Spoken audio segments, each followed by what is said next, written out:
자, 이번에는 초미의 관심사, 잘은 모르지만 그 내용을 알아야지 되는 금리 얘기입니다.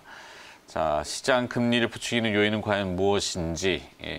자, 이베스트 투자증권 리서치 센터 채권 경제 애널리스트 우혜영 연구원 자리했습니다. 어서 오십시오. 안녕하세요. 네, 금리와 주가 이게 참 어렵고도 필요한 얘기이죠. 네.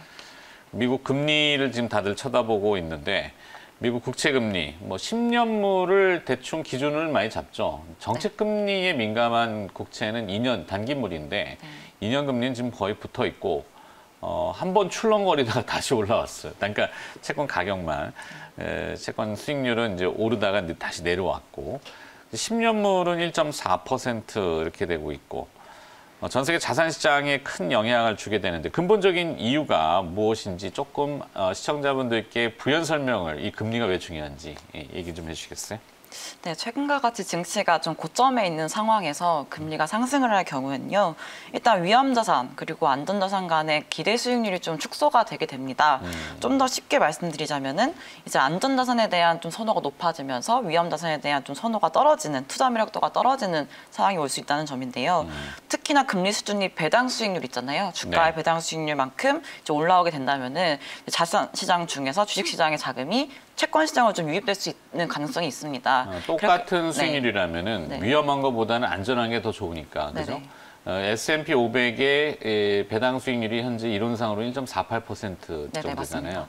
미국 국채 10년물 금리가 한때 1.5% 넘어서 1.6도 트라이하기 때문에 똑같은 건데 이렇게 안전한 채권 수익률을 취하지 뭐하러 위험한 데 가서 있겠어. 이러니까 자금 이동이 일어날까 봐 그게 포인트인 것 같고. 네, 그런 점도 있고요.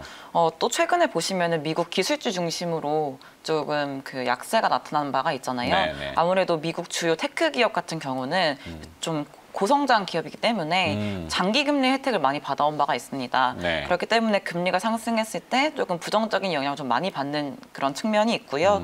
그 외에도 만약에 금리가 상승할 경우에 또 시중에 풀린 유동성, 달러 유동성이 축소가 된다면은 달러가 강세로 이어질 가능성이 높고요. 그렇게 된다면 또 이머징 시장 측면에서는 자금이 유출될 가능성이 높아지게 됩니다. 뿐만 아니고 원자재 시장에서는 좀 보통 달러와 강세가 좀 안 좋게 악재 요인으로 해석이 되기 때문에 이러한 금리 상승, 미국채 금리 상승이 여러 자산 시장에 걸쳐서 좀 부정적인 영향을 주고 있다라 해석하시면 될 것 같아요. 네. 자, 일단은 고성장 테크 기술 기업들은 말씀하신 대로 보통은 수익성을 빨리 못 내기 때문에 자금을 계속 차입을 하잖아요. 그러니까 차입 금리가 올라가면은 수익은 못 내는데 조달 금리가 올라가고 그러면은 기업들이 이제 비용 측면만 높아지고요. 그런 우려 때문에. 근데 사실 이건 해석하기 나름인데 애플 같은 경우는 하이테크로서 수익성이 나고 배당 성향도 늘리고 이런단 말이죠. 근데 이제 테슬라는 아직 수익성이 조금 부진하잖아요. 그럼 배당을 늘릴 수가 없으니까. 그래서 조금 이렇게 테크 중에서도 좀 구별은 할 필요가 있는데 전반적인 하이테크 기업들은 좀 그렇다. 이게 이제 금리가 오르게 되면은 주식시장이 영향을 받는 그런 요인들이고 시장 금리 상승을 부채질하는 요인들을 좀 살펴볼까요? 인플레이션 상승 전망, 물가 상승 이런 것들이 영향을 주는 모양이죠. 네, 맞습니다. 최근에 많이 조금 주목해서 보시는 지표가 BEI라 해가지고 브레이크 이븐 인플레이션 레이트라 해서 이제 명목 금리에서 이제 그 해당 만기 동일한 만기의 물가 수익 물가 연동체를 뺀 수치를 보고 있는데요. 그러니까 이 수치가 미국뿐만 아니고 글로벌리하게 코로나19 이전 또는 그 이전 수준을 상회하는 수준까지 올라왔어요.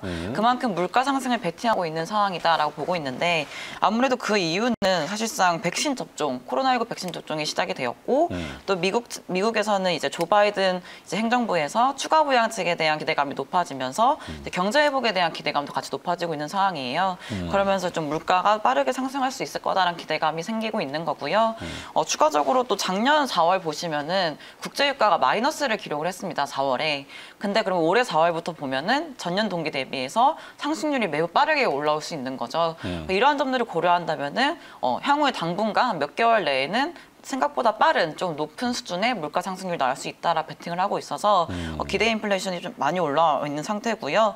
다만 이제 FOMC에서 의사록에서 보신 바와 같이 연준 위원들도 다 알고 있어요. 당분간 물가 상승률이 좀 빠르게 올라갈 수 있는 가능성이 높아지고 있고 또 이러한 것들은 좀 국제유가 상승이라든지 이러한 원자재 가격 상승 그리고 또 일부 공급망 제약 걸린 약간 그런 부분들의 가격 상승 때문에 좀 빠르게 올라올 수 있다. 다만 이러한 물가 상승이 연준의 정책을 조정할 만큼은 아니다라고 판단을 하고 있고요. 또한 단기적일 것이다라고 전망을 하고 있어서 지금 상황에서는 사실상 이러한 높은 수준의 물가 상승률이 지속되기 좀 어렵지 않을까라고 생각하고 있습니다. 네. 네. 자, 일단은 또 시장 참여자들이 미국 연방준비제도, 미국 중앙은행에 해당되는 이 연준에 대한 불신 그동안은 계속 믿어왔잖아요. 네. 근데 그들이 말하는 대로 잘 따라갔는데 이번에는 불신 분위기가 좀 확산되고 있다. 연준이 바라고 있는 것은 무엇이고 네. 또 연준의 현재 생각은 무엇인지. 일단은 시장에서 연준에 바라는 거는 최근과 같은 금리 상승이 나타났을 때 또 금리 상승을 좀 완화시켜주길 바라고 있어요. 어떻게? 약간 매입을 좀 더 많이 해서 특히 네. 장기물 국채 매입을 많이 해서 네, 오퍼레이션 트위스트라고 하는. 네, 완화시켜주길 바라고 있는데 연준의 입장은 조금 다릅니다. 지금 연준의 입장은 그냥 지금 미국의 경제를 봤을 때 고용이라든지 물가를 보면은 사실 목표와 좀 동떨어져 있는 상황이다. 상당히 멀리 있는 상황이기 때문에 상당 기간 저금리를 유지해줄 거고 자산 매입 역시 이러한 목표 달성에 진전을 보일 때까지 유지를 해줄 거다. 현재 속도로 이러한 스탠스를 보이고 있지 추가적인 조정은 나타나고 있지 않아요.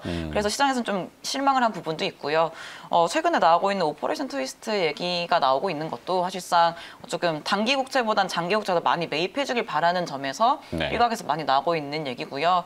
사실상 연준에서 좀 선택을 한다면은 이러한 선택이 될 수 있는 가능성이 높은 건 거죠. 지금 상황에서는요. 네. 네네.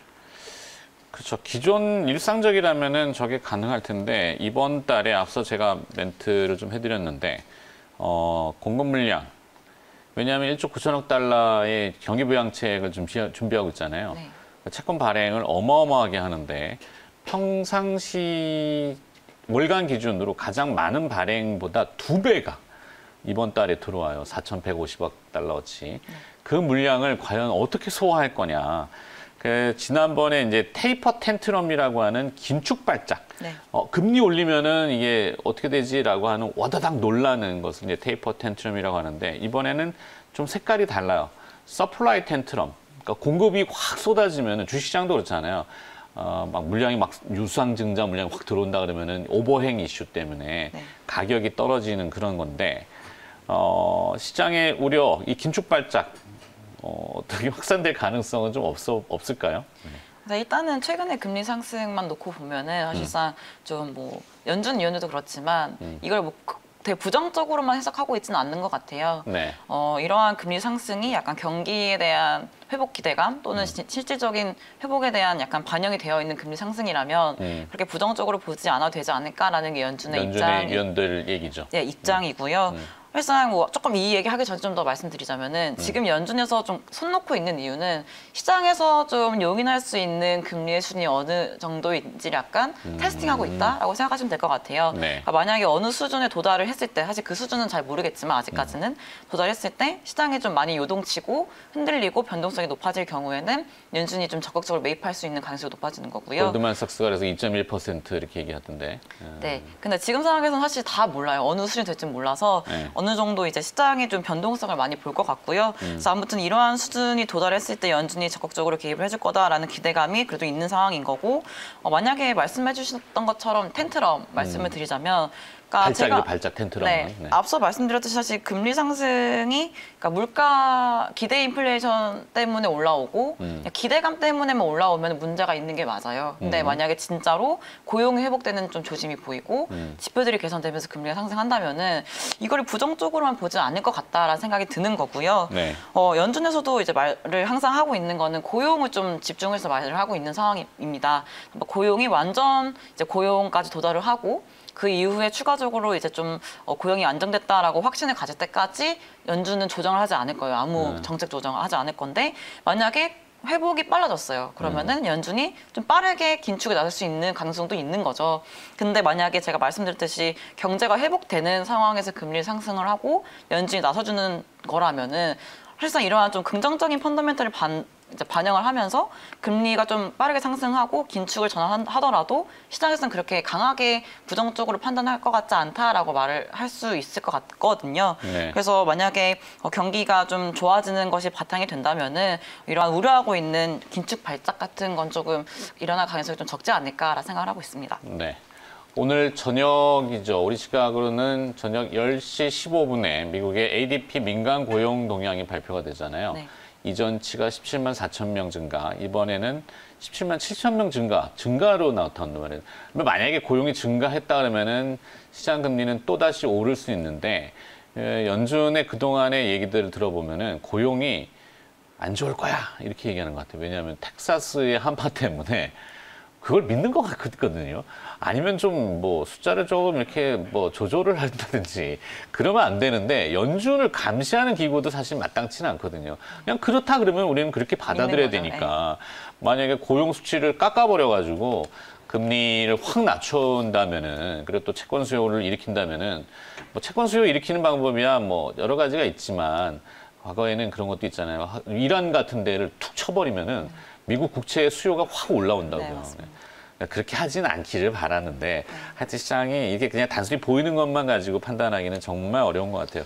오늘 저녁에 고용지표 예상대로 낮을지, 아니면 예상대로 지금 좋을지, 아니면 예상과 빗나가서 낮아서 금리를 끌고 내려올지. 지금은 사실 금리 끌고 내려오는 게 시장의 호재다라고 하는데, 모르겠습니다, 저도. 자, 이 FOMC가 이번 달에 또 있죠. 공개시장 조작위원회, 공개시장위원회 이렇게 되죠.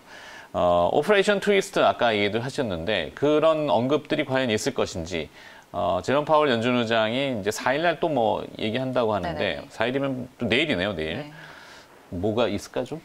오퍼레이션 트위스트 같은 경우는 사실상 보유하고 있는 단기 국채를 팔고 그 자금으로 장기 국채를 매입하는 그러한 그 조치예요. 네. 과거 금융위기 당시에도 썼던 적이 있고요. 사용하게 되면은 장기 금리를 좀 안정화시키는 요인으로 작용할 수 있겠지만, 사실상 지금 상황에서는 이제 내일 있을 파월 의장의 언급에서 좀 기대하기 좀 어렵지 않나라는 생각을 하고 있고요. 아직까지는 연준 위원들의 반응은 뭐 금리를 지켜보고 있는 상황이고, 그때 다르겠죠. 아직까지는 뭐 그렇게 심각하지는 않다라고 말하고 있기 때문에, 또 최근 금리가 상승했다 좀 떨어졌잖아요. 그래서 당분간은, 그러니까 이번 달에서도 다시 오퍼레이션 트위스트 끌고 나오기 좀 내려왔죠. 힘들다. 금리를 끌고 내려왔는데, 네, 생각하고 있고요. 끌고 내려온 재료가 이렇게 찾아보니까 이란 쪽이 자꾸 등장을 해요. 이란을 지금 뭐 건드리고 있단 말이죠. 하여튼 국제 정세는 어려워요. 네.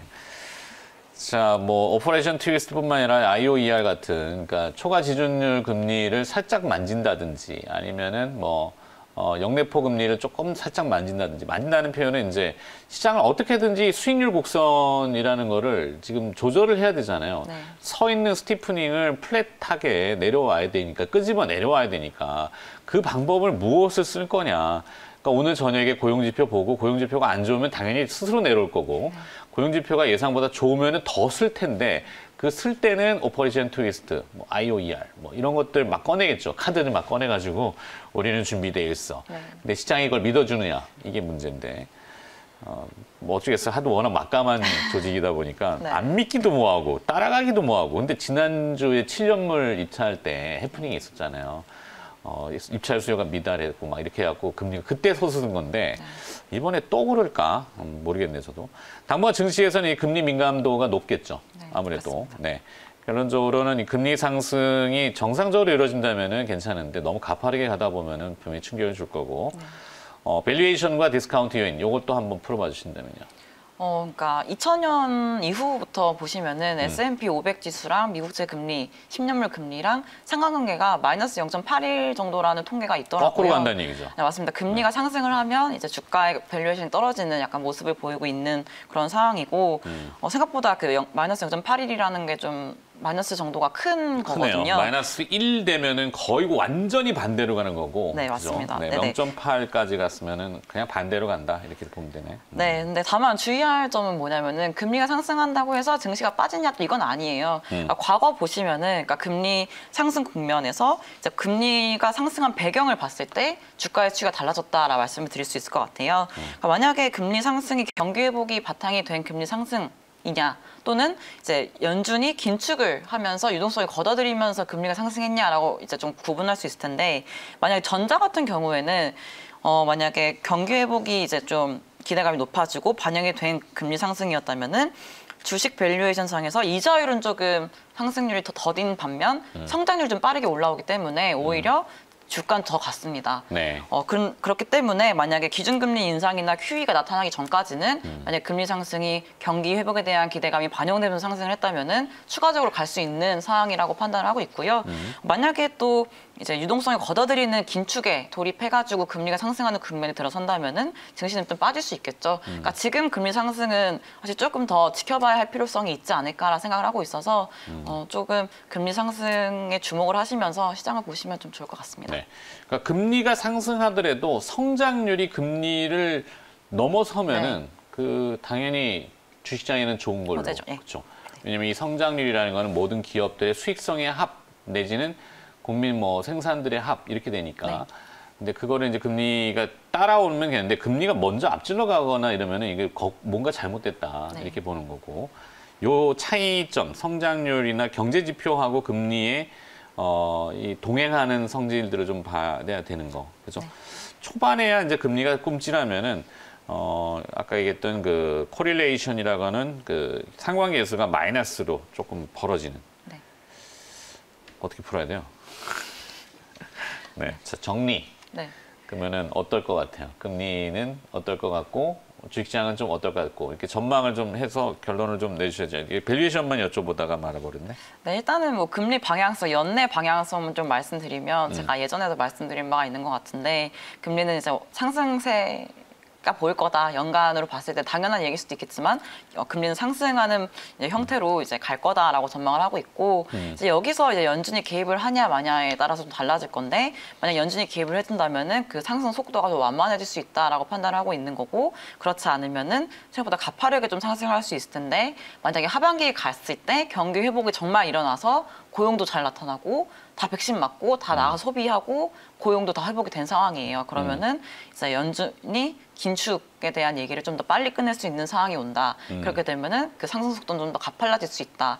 그래서 지금에서는 좀 판단하기 좀 어려워요. 아직까지 경기를 판단했을 때 이제 미국 지표를 봤을 때는 좋은 지표도 간혹 나오고 또 안 좋은 지표도 나오고 그러니까 번갈아서 나온단 말이에요. 그래서 아직까지는 연준에서 봤을 때 긴축을 언급을 하거나 뭔가 스탠스 전환할 만한 경기 평가는 아니다라고 판단을 했을 때는 사실상 금리를 상승하는 과정에서 속도를 조정해줄 가능성이 높다라고 판단하기 때문에 그러니까 지난주 같은 경우 이제 금리가 좀 빠르게 상승을 한 바가 있잖아요. 네. 그러니까 이러한 것들은 이제 향후에 나타날 경우에는 연준이 좀 개입을 해주지 않을까라는 기대감이 있는 거고 그렇게 됐을 땐 사실 주가에는 조금 나쁘진 않은 거죠. 주가는 좀 더 갈 수 있는 조금 여지가 남아있지 않을까라 생각을 하고 있는 거고요. 네. 사람들은 이제 연준을 조금 더 많이 바라고 있는 상황일 텐데 또 그렇게 또 바라고 있다가 뒤통수 맞지 말고 조금 조심하면서 연준이 좀 이렇게 나와주면은 포지션 좀 정리하면서 좀 지켜보자라고 말씀드릴 수 있을 것 같아요. 알겠습니다. 네. 연준 바라기. 네. 자, 국내 한국은행은 좀 뭐 하고 있는 것 같아요?